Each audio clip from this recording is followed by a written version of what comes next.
Bienvenidos a la tercera temporada del Psique Podcast.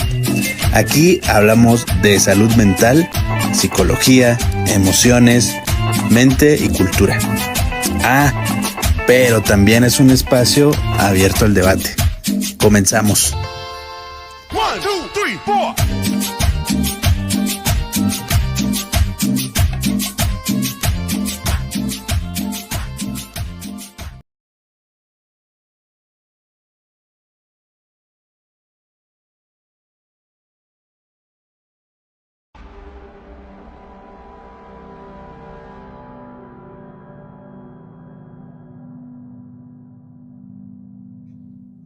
Hola a todos, bienvenidos una vez más al Psique Podcast. Feliz año nuevo, esperamos que se la hayan pasado muy bien y también que este año esté arrancando con buenas noticias, buenas experiencias, mucho bienestar físico y mental.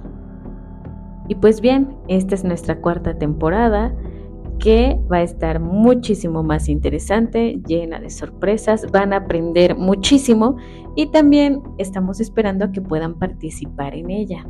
Así que atentos. Y pues bueno, en nuestra querida sección de análisis de personalidad, hoy hablaremos sobre quien yo diría que es uno de los mayores asesinos en serie de Brasil, Pedro Rodríguez el Matador. Comenzamos. Pedro Rodríguez nació el 17 de junio de 1954 en Santa Rita. No creció en un entorno seguro, afectuoso. Cuando su madre estaba embarazada de él, se cuenta que su padre la golpeaba y en una ocasión le dio una patada en el vientre, lo que derivó a que él naciera con una lesión en el cráneo, que esto ha sido muy debatido por muchos especialistas. Según algunos de ellos, lo marcó de por vida. La teoría es que se sostiene que esta patada y esta lesión que se le generó causó o afectó las áreas cerebrales asociadas con la empatía y la creación y reacción a los estímulos externos. Eso, sumado a la violencia constante que experimentó durante su infancia, sobre todo por parte de su padre, crearon las condiciones o los detonantes suficientes para que él se convirtiera en un asesino en serie. Como les decía, su infancia estuvo marcada por violencia, su entorno familiar y social. Trabajó en un matadero de aves, también ahí estuvo en contacto hasta muy temprana edad con la muerte y con el maltrato animal. Entonces también se dice que esto contribuyó a que las reacciones agresivas pues se gestaran en él. Él en esa época sostenía o resolvía todos los conflictos con golpes y con intención de acabar con la vida de su rival, pues no se quedaba solo en peleas. Su primer tentativa sin éxito de asesinato fue contra su primo. Ambos en ese entonces eran menores de edad. Pedro empezó a matar cuando tenía 14 años. Su padre trabajaba como vigilante en una escuela estatal y fue despedido después de que lo acusaran. Se dice que lo acusaron falsamente de robar raciones de los desayunos escolares que proveía el gobierno del municipio. Aunque Pedro odiaba a su padre, el despido lo afectó significativamente, pues esto mermaba los ingresos que de por sí ya eran escasos para la familia. Robó una escopeta de su abuelo que guardaba en el armario, la ocultó debajo de su ropa y se dirigió a la alcaldía. Ahí esperó a que saliera el vicealcalde, que fue el encargado de autorizar o firmar el despido de su padre. Cuando lo vio salir, le disparó. Tuvo suerte, pues no lo mató y pudo escapar, pero en lugar de escapar para esconderse, se dirigió a la casa del empleado que había acusado a su padre del robo y le dio 2 disparos con la escopeta. Entonces ahí sí fue cuando huyó. a las afueras de la ciudad, donde los crímenes eran más prominentes, estaban a la orden del día.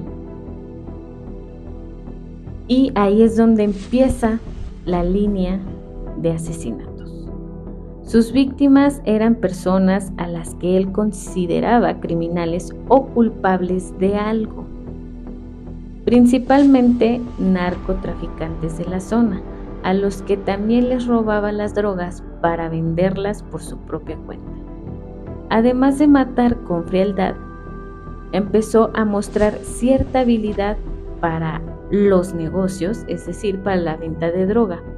A los 16 años inició una relación con una viuda de una de sus víctimas y se apropió de su negocio de venta de drogas. Para acrecentarlo, no tuvo reparos en matar a cualquiera que quisiera hacerle competencia. Con el negocio consolidado, abandonó a esta mujer para irse a vivir con otra muchísimo más joven, de la que se había enamorado, según decía.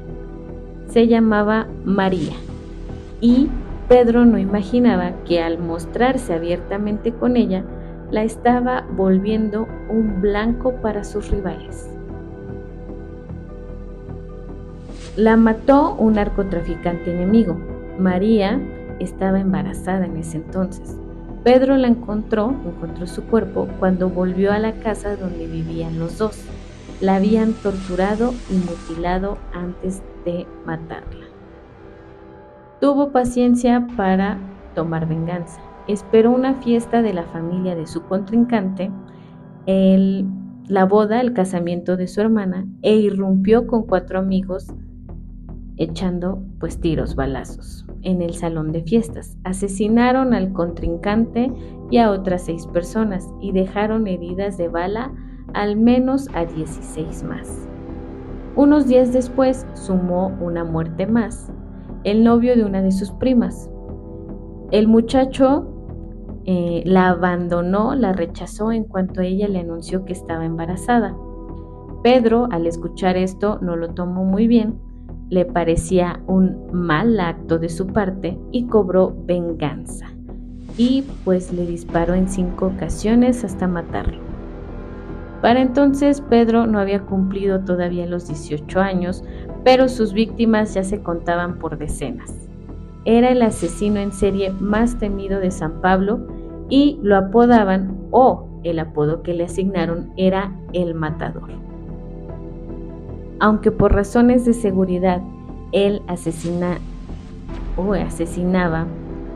y tenía pocos encuentros con su familia precisamente para que no fueran objeto de venganza, no dejaba de preocuparse por ella o procurarlos a su manera. Por quien sentía un acercamiento o aparentemente un afecto era por su madre. Quienes lo conocían decían que adoraba a su mamá, pero lamentablemente su mamá también terminó siendo una víctima, no de sus enemigos, sino de su propio padre. Lo que Pedro no imaginaba. Se enteró que su padre mató a su madre, la acuchilló en repetidas ocasiones hasta que la mató y después la descuartizó con un machete. Con el cadáver de la víctima en medio de un charco de sangre en la casa en la que vivían, esperó la llegada de la policía, es decir, no intentó escapar. Ya que la tendencia de Pedro era matar criminales y hacer un tipo de justicia, después del asesinato de su madre, para él no había peor criminal que su propio padre. Y obviamente reclamaba venganza.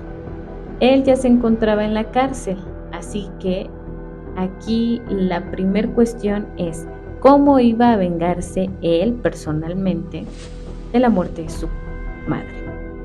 Las cárceles en Brasil en la década de los 70 eran asentamientos en los que los presos podían visitar otras cárceles y a otros presos.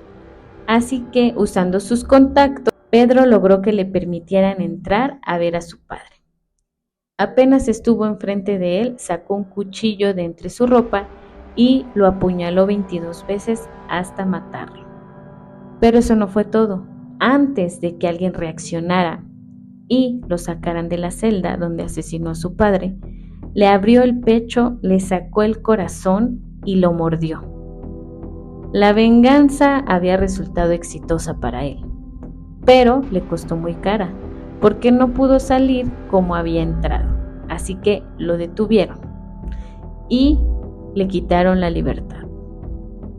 Pedro Rodríguez fue detenido por el asesinato de su padre el 24 de mayo de 1973, mismo día en el que dispusieron su traslado desde una cárcel a otra para protegerlo de la venganza de otros presos amigos de la víctima. Lo encerraron en la parte de atrás de un camión de traslado junto a otros 2 presos, un ladrón y un violador. Cuando el vehículo llegó a la cárcel a su destino, los policías abrieron la puerta y encontraron al violador muerto. Pedro, el matador, lo había estrangulado durante el viaje, ante la mirada aterrorizada del otro preso. Fue apenas el principio. Entre 1973 y 2003 asesinó a 46 reclusos más durante los recreos en el patio, en las celdas en donde convivía con ellos. Ahí no tenía problemas para elegir a sus víctimas porque todos eran criminales, aunque a la hora de buscar a sus víctimas prefería a los violadores y a los asesinos. Se transformó en el preso más odiado y a la vez en el más temido de las prisiones por las que pasó. En una ocasión casi se transforma en una víctima cuando un grupo de reos lo emboscó para matarlo y así poder por fin deshacerse de él, sin temor a que él los llegara a matar algún día. El ataque fue desastroso. Pedro no solo sobrevivió, sino que escapó y en la situación dejó muertos a 3 de sus atacantes e hirió a los otros 2. En 2003, pese a que todas esas muertes evidentemente le daban o le coartaban la libertad para siempre, pues aquí la ley brasileña es que lo libera. ¿Por qué? Porque en Brasil en ese entonces se ponía como sentencia máxima 30 años. Es decir, si el criminal cumplía con su condena de 30 años, era liberado. No importaba cuántos años más le habían asignado o los crímenes que había cometido. Sin embargo, como tenía otros procesos en curso cuando cumplió los 30 años de condena, demoró 4 años más para salir. Finalmente fue liberado el 24 de abril del 2007, pero volvieron a encerrarlo el 15 de septiembre del 2011. Al terminar el juicio por sus asesinatos cometidos en prisión, la condena fue de 128 años y más tarde aumentó a 400 años. Parecía que Pedro moriría entre las rejas, pero no fue así. Un nuevo recurso legal le permitió salir en libertad en 2018. Quizás porque supo que no toleraría volver a la cárcel o porque consideraba que ya estaba muy viejo para poder defenderse adecuadamente, pues ya no tenía las mismas fuerzas y habilidades o reflejos que antes. Pedro el Matador dejó de matar. O al menos no se le adjudicaron o se le supieron sobre nuevos crímenes una vez que salió en el año del 2018. También se menciona que uno de sus amigos le aconsejó que en lugar de que regresara a su vida de crímenes, pues decidiera tomar otro rumbo. Le propuso que abrieran un canal de YouTube, que por ese entonces pues ya estaba mucho en auge, donde utilizara sus experiencias como asesino en serie, analizaba los crímenes más resonados del país y también contaba pormenores y descriptivamente sus propios asesinatos. También llegó a aconsejar a los jóvenes para que no se convirtieran en criminales como él. La idea fue un éxito. En pocos meses el canal llegó a tener casi 200,000 suscriptores y lo convirtió en un personaje mediático a quien incluso los periodistas especializados en crímenes entrevistaban para pedirle su opinión sobre los casos actuales. La vida de Pedro Rodríguez parecía tomar otro rumbo, pero el asesino en serie retirado no contaba con que sus enemigos, es decir, los enemigos que acumuló después de tantos asesinatos, le seguían la pista. El domingo 5 de marzo del 2023, a las 10 de la mañana, salía de la casa de su hermana, sin notar que lo esperaban 2 hombres encapuchados en un auto. 6 balazos a quemarropa acabaron con su vida. Ese día murió el mayor asesino en serie de la historia de Brasil. Tenía 68 años, había pasado 42 años en la cárcel y cargaba con más de 100 muertes sobre sus hombros. Y bien, esta es la historia de vida de El Matador. Ahora vayamos con el análisis de personalidad. Sin duda tenía una gran pulsión asesina, motivado o basada en este complejo de Dios, de justiciero, que eliminaba a hombres que hacían el mal, que eran malos, que hacían lo incorrecto. Sus víctimas eran delincuentes, asesinos y capos del narcotráfico. Poco a poco su poder dentro de el crimen fue ascendiendo. Eliminó primero a su competencia, al puro estilo del Padrino. Su entorno estaba marcado por la supervivencia y la supremacía. Era él contra el mundo que siempre o constantemente lo amenazaban de alguna manera. La venganza contra quienes le causaban el mal llegó hasta su propia familia.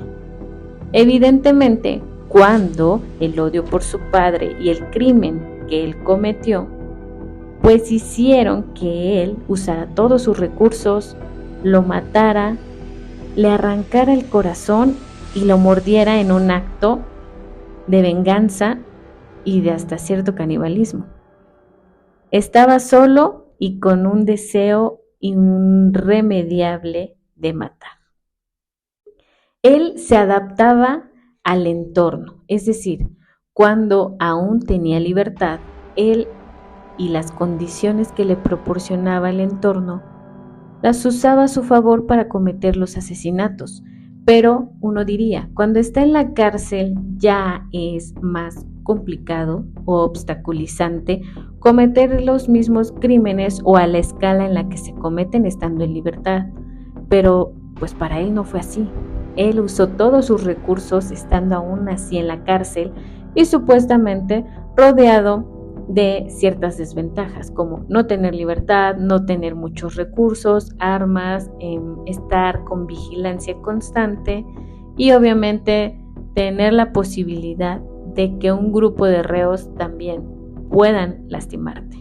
Pero aún así, la mayor cantidad de asesinatos los cometió dentro de prisión. Su perfil, pues digamos que está hecho a conciencia. Era una máquina, era un ser que vivía para matar únicamente. De hecho, pues ni siquiera lo escondía, no lo negaba. Tan así fue que se tatuó la siguiente frase en el brazo: mato por placer. Su perfil psicológico engloba todos los rasgos de la personalidad de lo que se denomina un perfecto psicópata asesino en serie.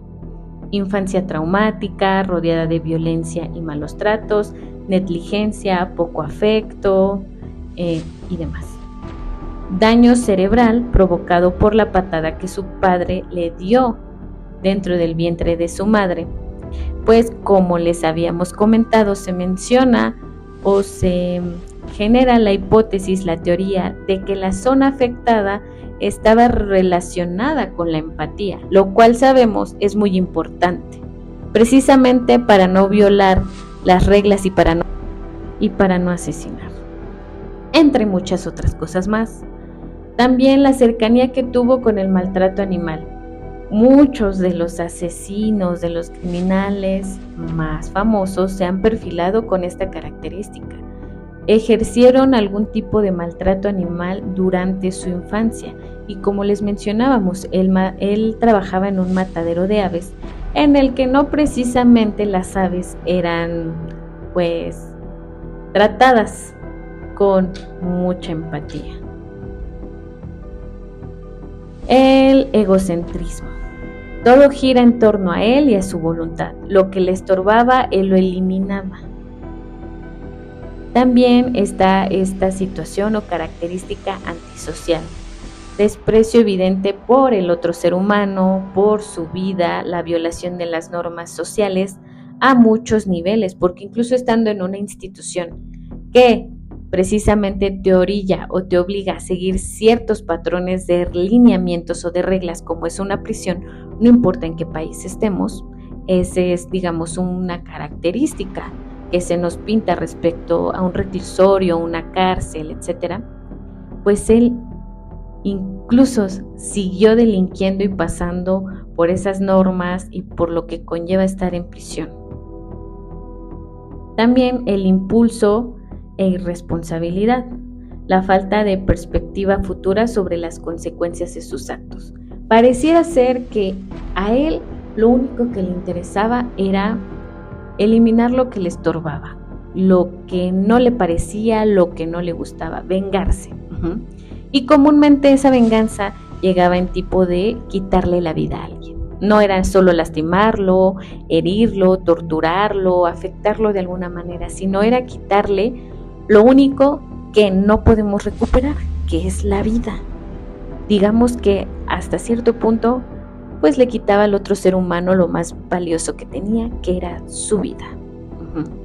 Y es aquí donde parece ser que una vez que lo ejecutaba y lo cumplía, él seguía su vida normal, como si nada. Es decir, él no veía más allá de sus actos. No creía o consideraba relevantes las consecuencias que podía tener un asesinato.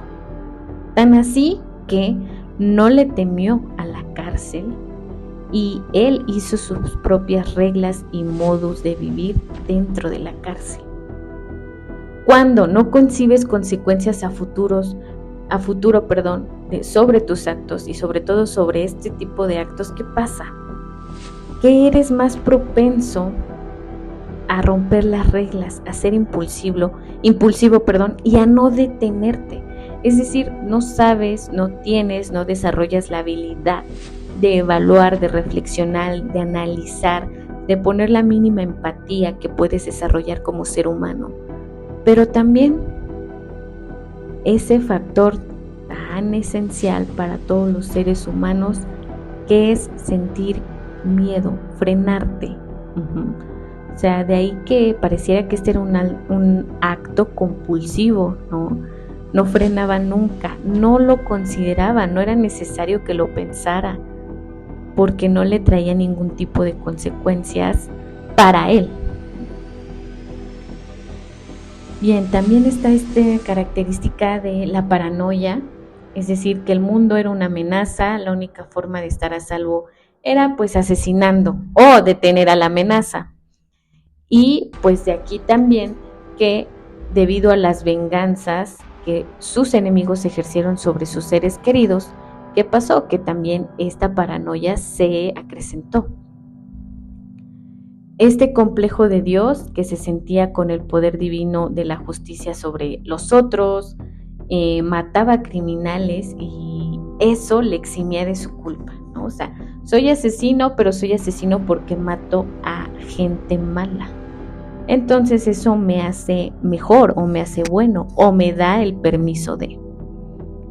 Y como lo hemos recalcado, la falta de empatía y remordimiento, pues él no lo experimentó, no lo externó con ninguna de sus víctimas. también el placer de matar. No se profundizó a gran escala el por qué o cómo experimentaba este placer, tan así pues que se tatuó lo que se tatuó en el brazo, ¿no? Pero definitivamente cuando este tipo de acciones te genera algún tipo de placer, pues es más difícil pararlo. Y como les decía, era un asesino compulsivo. No por nada sumó tantas víctimas y detonó su incapacidad de parar de matar. También está el factor del narcisismo. Su afán de popularidad lo llevó a conceder entrevistas donde se vanagloriaba de los crímenes que cometió. Entonces también le gustaba el protagonismo, el destacar, el ser solicitado, el tener esta relevancia, pues esto también acrecentaba yo sí fui un justiciero y esto lo hice bien. En la mayoría de los casos, Rodríguez se centraba en distintos tipos de criminales y sobre todo en los primeros asesinatos los investigaba, buscaba sus nombres, dirección antes de irlos a matar. Y aunque afirmaba que su forma favorita de asesinar era apuñalar y machetear a sus enemigos, por lo general se sentía impulsado a actuar después de oír que se le había cometido un delito. En algunos casos capturaba a criminales, en su mayoría delincuentes profesionales y traficantes de drogas. Los torturaba hasta la muerte, siempre que lo motivaba la ira. O sea, eso era. Él interpretaba que lo que había hecho la persona a la que iba a matar era algo malo, era algo injusto, y la ira lo motivaba. No realmente un sentimiento de justicia, de simple venganza. En ocasiones también cambiaba su modus operandi y utilizaba previamente que sus víctimas durante, pues, esta situación se adaptaba. Es decir, no siempre tuvo el mismo modus operandi, que era matar a asesinos, a criminales, etcétera, ¿no? Sino que mató muchas veces por este sentido de justicia o por esta rabia que lo dominaba a personas que era la primera vez que cometían algún tipo de error o mala acción, ¿no? Digo, su padre sí tenía un antecedente, tal vez no criminal al grado de sus otras víctimas, pero su padre había ejercido violencia sobre su madre durante muchos años, al grado en el que un día discuten y él, fuera de sí, la asesina. Y no solo la asesina, sino que viendo su cuerpo ahí, pues lo parte. Entonces también esto nos da un indicador de un factor hereditario. Los psiquiatras describieron a Pedro como el psicópata perfecto, aunque otros prefirieron clasificarlo como un sociópata. Un informe psicológico diagnosticó que Pedro tenía rasgos paranoides y antisociales. La criminóloga y escritora Ilana Kasoy sugirió que Pedro era un asesino en serie de tipo vengador justiciero, con una gran inteligencia y una memoria casi fotográfica, que construyó toda su identidad a partir de sus asesinatos. De hecho, esta criminóloga pues tiene varios escritos en los que analiza a profundidad la personalidad de Pedro Rodríguez el Matador, por si gustan buscarlos y leerlos. Y de manera resumida, pues los antecedentes personales, patológicos, de mayor importancia en el perfil de Pedro, pues son precisamente esto, ¿no? No hay remordimiento, no hay culpa, era afectivamente frío, incluso superficial. Se duda o se tiene la teoría de si realmente pudo desarrollar algún tipo de afecto o amor hacia su madre, o si lo que le pasó nuevamente fue algo que detonó que él pudiera liberar su impulso de asesinar. Y pues esto, la indiferencia que tenía, la crueldad que manifestó, la constancia de poco trabajo y habilidad con sus estímulos, caía con facilidad en el aburrimiento, le gustaba pues esto, vivir bajo esto que se denomina vida parasitaria, y actuaba descontroladamente, desproporcionadamente y obviamente sin algún tipo de freno ante cualquier detonante. Su perfil psicológico engloba todos los rasgos de la personalidad, nuevamente repito, de lo que se denomina un perfecto psicópata asesino en serie.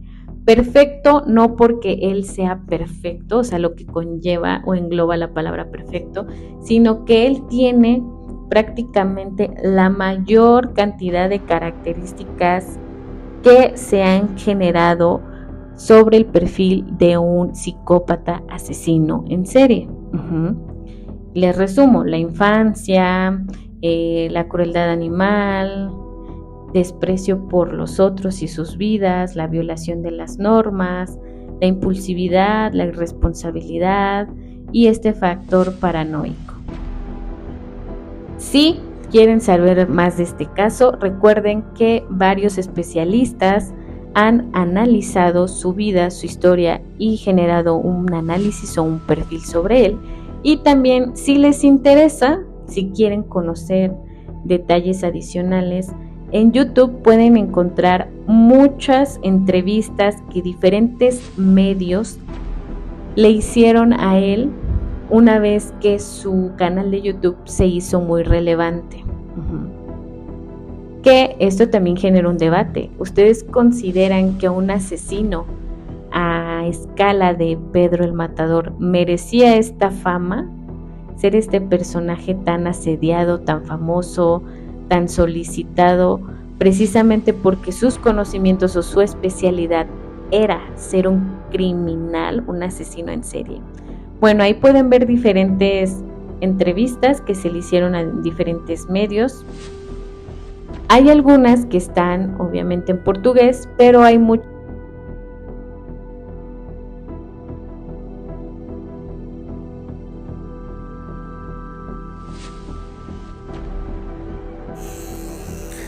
Hola, ¿qué tal a todos? Por acá Alberto San, deseándoles un muy feliz inicio de año. Estamos de estreno con el primer capítulo de la 4ª temporada de su Psique Podcast. Y bueno, en este capítulo me gustaría recomendar 3 canciones con temática totalmente policíaca, con temática de infringir la ley, tal cual lo hizo el sujeto en cuestión, el matador. Y si piensan que les voy a recomendar El Matador de los Fabulosos Cadillacs, pues no está dentro de las 3 recomendaciones. La primera es una canción de el disco de Titán, el homónimo Titán del 2005. Es una canción que se llama Back in Jail. Esta es una canción un tanto frenética. Es una canción con mucha experimentación musical. La segunda es Tony Presidio, del disco Aquel que había muerto de Vico Sí, del año 98. Este disco es muy emblemático porque reúne a muchos artistas que en su momento estaban también como en un descanso, como en un break. Y con este disco Vico Sí retoma su carrera en el 98 y pues es una joya musical que no pueden perderse. Tony Presidio es una de las canciones que casi despiden el disco. Más bien es la última canción del disco, porque la canción que va después de esa es una reversión de la canción que también le da nombre al disco. Entonces se podría decir que con esta canción el disco finaliza y es una historia muy parecida a la del Matador, tal vez en otra, con otros escenarios, con otros personajes, pero narra una historia muy muy similar y por eso decidí recomendarla, porque en cuanto conocí la historia del Matador creí que esta era una canción que encajaba perfectamente. Así que, pues bueno, pasemos a la tercera recomendación. La tercera recomendación es ya... Vico sí es puertorriqueño, Titán son mexicanos y pues nos vamos hasta el viejo continente con Radiohead y su canción Karma Police. Y digamos que esta es una canción un poco más experimental. Como ustedes saben, siempre recomiendo una canción instrumental en cada capítulo. En esta ocasión no pude. Sentí que tenía que cubrir más como esta cuestión de policía, de persecución. Así que por eso agregué Karma Police. Es lo más cercano a lo instrumental esta canción. Es una canción muy fantasiosa, es una canción de mucha fantasía tal vez, y yo quiero pensar que fue escrita en algún viaje que tuvo Thom Yorke, un viaje psicodélico que tuvo Thom Yorke, y de ahí el nombre, ¿no? De sentirse como atrapado o amenazado, más bien amenazado, y por ende pide que la policía se encargue de estas personas que lo están persiguiendo o atormentando. Es una canción muy sugestiva también, muy ambiental, lo tiene todo, y pues es de un disco que también me gusta mucho de Radiohead, el OK Computer. Así que pues bueno, con estas 3 recomendaciones cerramos el capítulo, este primer capítulo de la 4ª temporada. Esperen el link en las redes sociales de Psiquepedia para esta playlist, en donde van a encontrar las 3 recomendaciones. Y bueno, pues les agradezco mucho el habernos escuchado, y estamos al pendiente también de todos sus comentarios en las redes sociales. Así que nos vemos hasta el siguiente capítulo, nos escuchamos, nos oímos, y que tengan una buena noche, un buen día o una muy buena tarde. Bye bye.